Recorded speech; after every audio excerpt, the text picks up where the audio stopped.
तो हाय नमस्कार hello everybody.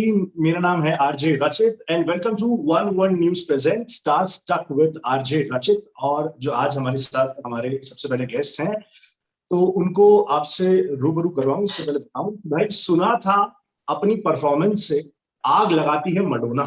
सुना था अपनी परफॉर्मेंस से आग लगाती है मडोना। कभी हमारे देश में आकर के देखो, पिछले कई सालों से अपने काम से उनसे भी ज्यादा आग लगा रखी है जिन्होंने। Ladies and gentleman, please welcome Varun Badola. Hello, hi sir, welcome welcome, स्वागत है आपका। How are you doing? All well sir. थोड़ा चीजी था, लेकिन जो बोला वो सच था कि आप वाकई में आग लगा रहे हैं अपने काम से। मतलब कहाँ मडोना कहाँ मैम। बहुत it was a very long shot actually. Sir लेकिन आई विविडली रिमेम्बर, मैं छोटा था जब मैं तब से आपकी आपके काम का फैन रहा। Because I don't remember exactly the name of the serial, but आपने एक कैरेक्टर करा था जिसमें आप एक मेंटली रिटार्डेड आदमी का रोल करते थे, who got married to a lady.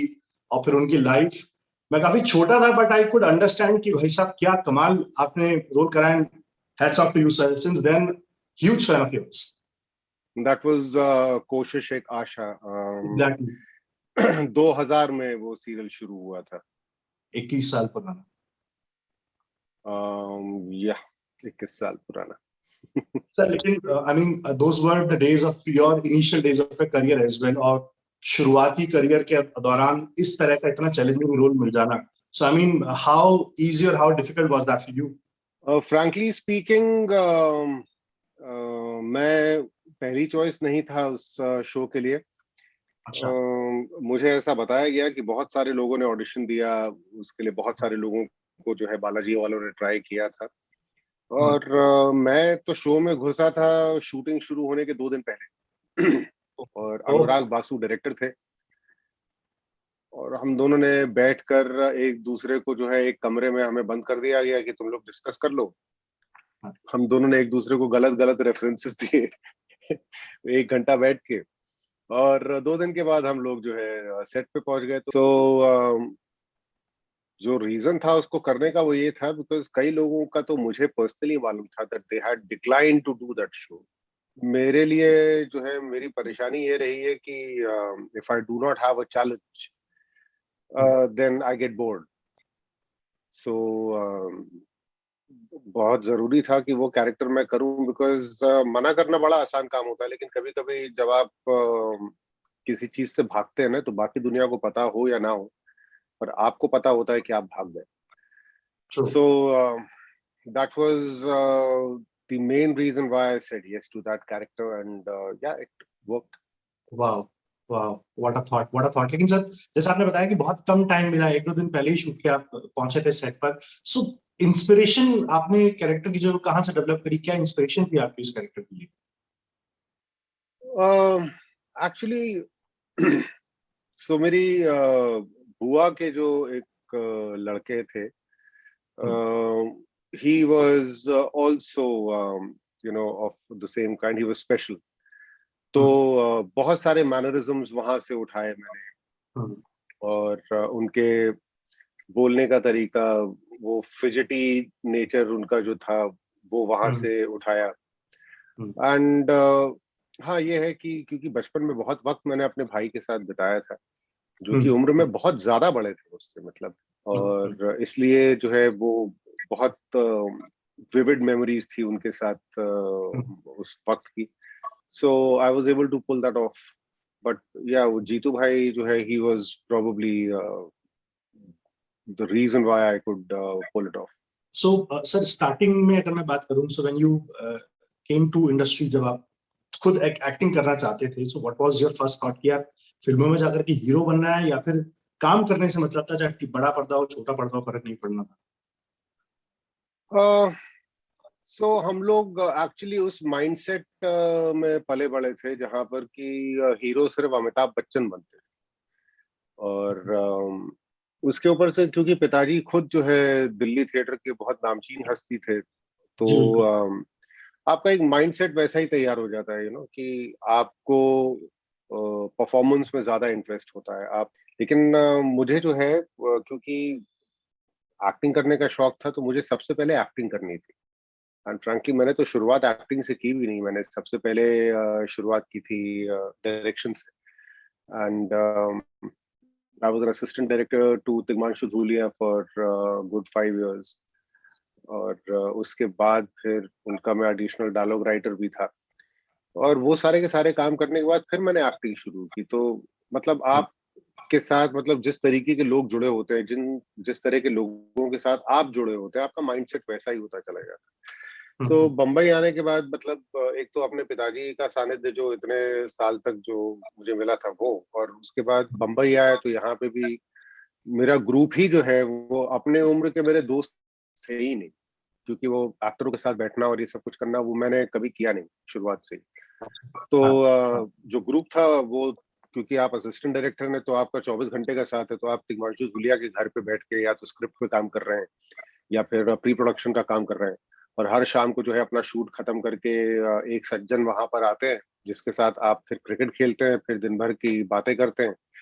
और उस आदमी का नाम इरफान खान है। और फिर हफ्ते में जो है एक दो बार कभी संजय मिश्रा जो है वो घर पे आ जाते हैं, कभी पीयूष मिश्रा दिल्ली से आए हुए होते हैं। तो आपका पूरा जब ग्रुप ही वो है कि आप मतलब you're talking about serious cinema and performances and all those things. So I always thought that I would be better off challenging myself. मैंने ऐसा नहीं है कि अगर कोई मुझे बोलता कि आपको मैं अपनी फिल्म में हीरो लेना चाहता हूँ तो मैं मना कर देता। बट ऐसा मुझे फ्रैंकली बताऊं तो रिग्रेट नहीं है। रिग्रेट तो किसी भी चीज का नहीं है अभी, लेकिन हाँ ये है कि I still feel that I still have a lot of performance left in me. Sir, आप एक आर्ट बैकग्राउंड की फैमिली से बिलोंग करते हैं, आपके फादर खुद एक बड़े आर्टिस्ट थे, your sister, your wife again. So जब आप इन सबके बीच में होते हैं तो क्या फायदे होते हैं, या फिर कहीं ना कहीं परफॉर्मेंस देते वक्त ऐसा लगता है कि अरे यार और कोई दूसरा तो नहीं, लेकिन मेरे घर वाले मुझे जज कर रहे हैं, तो एक वो बहुत ही क्लोज वंस का प्रेशर आता रहता है? नहीं, फ्रैंकली मेरे घर वालों ने कभी भी मुझे जज नहीं किया। एक्टिंग वैक्टिंग को लेके पिताजी के साथ जो बचपन में जितनी बातें हुई थी उसके बाद हम लोगों ने कभी ऐसे कोई डिस्कशन की भी नहीं। उनका एक बड़ा सिंपल सा ये मानना था कि एक बेंचमार्क है जो कि तुम्हारे लिए सेट है, एक यार्डस्टिक है जिसको कि तुम्हें मेंटेन करना है। और जिस दिन उस बेंचमार्क से नीचे तुम आओगे उस दिन हम लोग बैठ के बात करेंगे, वरना जब तक उसके ऊपर हो तुम तब तक there is nothing much to discuss. And same is with Raj and myself, मतलब Raj and I we do discuss acting and performance. कोई भी शो अगर वो लेती है या मैं लेता हूँ तो हम दो एक दूसरे से तो हम दोनों डिस्कस करते ही कि ये कैरेक्टर है, क्या किया जा सकता है क्या नहीं किया जा सकता। But apart from that, as I said कि एक बेंचमार्क है जो कि घर में कोई जज कर रहा है या नहीं कर रहा है वो तो बाद की बात है। आपने जो अपने लिए स्टैंडर्ड सेट किए हैं आप उन पे खरे उतर रहे हैं कि नहीं उतर रहे हैं, ये सबसे ज्यादा जरूरी है। And I have always been very mindful of that more than anything else. Sir, एक छोटा सा फीचर होता है मेरे इंटरव्यू सेक्शन के अंदर, where I call your first. तो मैं आपकी कुछ पहली चीजें आपसे जानना चाहूंगा। सो लेट्स स्टार्ट विद, सबसे पहले योर फर्स्ट पे चेक, कि आपको ध्यान है कितने रुपए का था और कौन से प्रोजेक्ट के लिए मिला था? Any idea about that? वैसे तो मैंने दिल्ली में एक न्यूज़पेपर है जनसत्ता, हाँ। उसके लिए कहानी लिखी थी, 15 रुपए का चेक आया था वहां से। चेक, ये कौन से ईयर की बात होगी? Any idea? I can tell you, I was 9 years old. So we are talking about 1983. 1983, 15 रुपए का चेक, हाँ मतलब डिसेंट अमाउंट है। और न्यूज़पेपर से आया तो मतलब वो इतना बड़ा अमाउंट तो था कि मैंने अपने स्कूल में अपने बैंक में अपना खाता खोल लिया था उससे। मेरा खाता नंबर था 754। वाह, क्या बात है। But ended up in fact this is fantastic. मुझे खुद भी याद नहीं था ये सारा का सारा। अभी तुमने सवाल पूछा तो मुझे एकदम से याद आया कि हाँ यार काफी कुछ हो गया। अच्छा था पहले। Okay sir, your very first audition, अगर आप उसके बारे में बता सके, किस चीज के लिए दिया था, क्या था, पास हुए, फेल हुए? आज तक मैं सिर्फ एक ऑडिशन में पास हुआ जो कि मैंने बनेगी अपनी बात पे दिया था। उसके अलावा मैं आज तक किसी ऑडिशन में पास नहीं हुआ। कोई ये बोले कि हाँ आप कंफर्म्ड हो, सिर्फ आके एक बार जो है ना हमें लुक टेस्ट लेना है, तो फिर शायद हो भी जाए। मैं ऑडिशन में पास ही नहीं होता। पर शायद मैंने जो पहला ऑडिशन दिया था वो किसी एक एड फिल्म का था, पास तो मैं नहीं हुआ। हाँ। और खैर वहां गया, मुझे पता था कि यहाँ कुछ होने वाला नहीं। मैंने सीरियल के ऑडिशन कभी भी नहीं दिए। पहला सीरियल का ऑडिशन जो मैंने दिया था, एक्टिंग का जो मैंने दिया था, वो बनेगी अपनी बात का दिया था। लेकिन वहां पर क्योंकि शुत्फा लिख रही थी और इरफान भाई एक्टिंग भी कर रहे थे, तो उन्होंने बड़ा पुश किया कि इस लड़के को ले लो, अच्छा है। और वही एक अकेला ऑडिशन है जो कि मैंने पास किया। अदरवाइज मैंने कोशिश के लिए कोई ऑडिशन नहीं दिया, देश में निकला होगा चांद के लिए कोई ऑडिशन नहीं दिया। जितने मेरे बड़े काम है उसके लिए मैंने ऑडिशन नहीं दिया। ऑडिशन में फेल कर जाता हूँ। That is strange. और उसके बाद मतलब जहाँ फेल हुए वहीं सबसे ज्यादा नंबर आपको मिले। Next thing sir, your very first experience with any big star, जो आपको अपने हिसाब से लगता था कि यार ये तो महान हस्ती है, तो उनके साथ कभी कोई आपका मुलाकात हुई हो, कोई इंटरेक्शन हुआ हो? जो पहली महान हस्ती जिनसे कि मेरा इंटरेक्शन हुआ, ओह। दिलीप कुमार साहब। हाँ। एंड मुझे अभी तक याद है कि हम लोग शूटिंग कर रहे थे और वो बगल में सेट पे शूट कर रहे थे। He was actually supposed to come for my wedding because my wife had worked with him and had a great rapport with him. तो ओह। लेकिन उस समय शायद उनकी तबीयत नासाज थी, या कुछ तो था कि वो नहीं आ पाए थे। But then finally I got a chance to meet him. उसके बाद तो बहुत सारी मुलाकातें हुई उनके साथ, जहाँ पे कि पर्सनली बैठकर हम लोगों ने घंटों बातें की। हम्म। बट सी, मैं जब महान हस्ती जो आपने बोला कि मेरे लिए जो महान है, वो ऐसा नहीं। उससे पहले मैं बम्बई में सबसे पहले अगर किसी एक महान हस्ती से मिला था तो महमूद साहब थे। उनके घर के अंदर मैं घुसा तो वो लहीम शहीम से बैठे हुए थे। मतलब that was my first encounter with greatness. लेकिन मैं दिलीप साहब का नाम इसलिए ले रहा हूँ क्योंकि मेरे लिए बम्बई की फिल्म इंडस्ट्री में उनसे बड़ा स्टार कोई हुआ नहीं है। मतलब न भूतो न भविष्य थी। He was another level.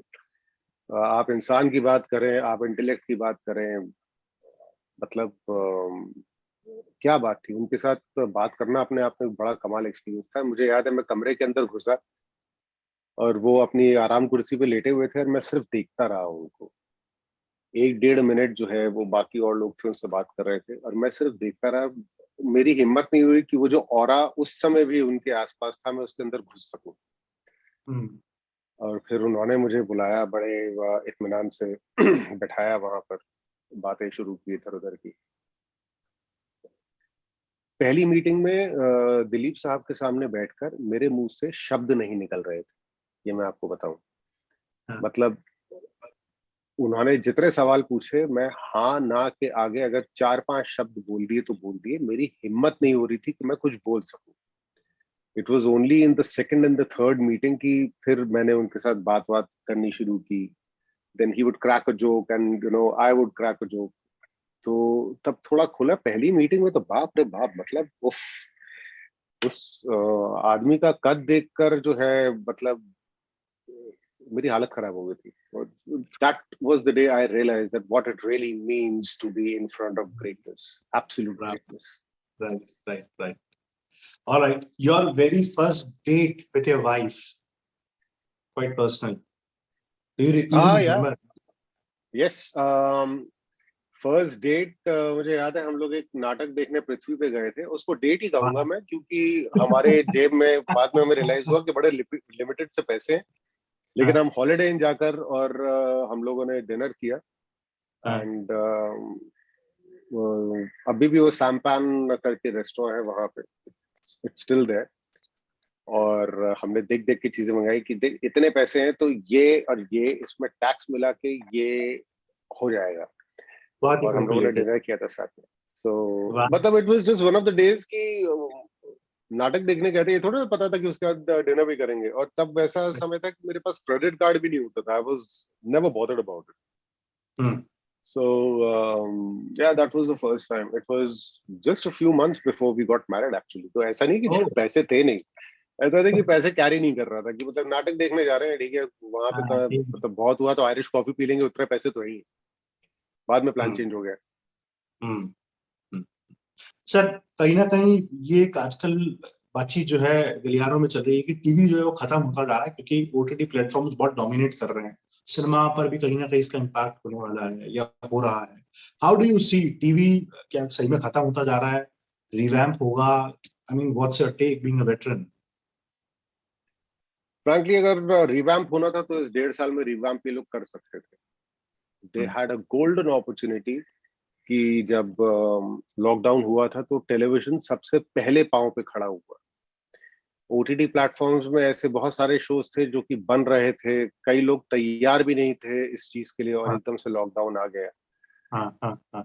इनके पास बहुत अच्छा मौका था, ये लोग अपने कहानी सुनाने के तरीके को बदल सकते थे। ये वही चीज है ना कि हम लोग तो ऑडियंस को वही दे रहे हैं जो कि वो देखना चाहते हम्म हैं। मुझे हम्म। नहीं समझ में आता कि क्योंकि ऑडियंस रिग्रेशन देखना चाहती है इसलिए हम उनको रिग्रेशन दिखा रहे हैं। और ट्रू। बहुत सारे ऐसे शोज होते हैं जिसका पहला सीजन बना के वो बोलता है कि सेकंड सीजन मैं प्लान कर रहा हूँ, उसके एक एपिसोड का ये खर्चा होगा, जिसको खरीदना है आके बता दो, and people actually go and bye.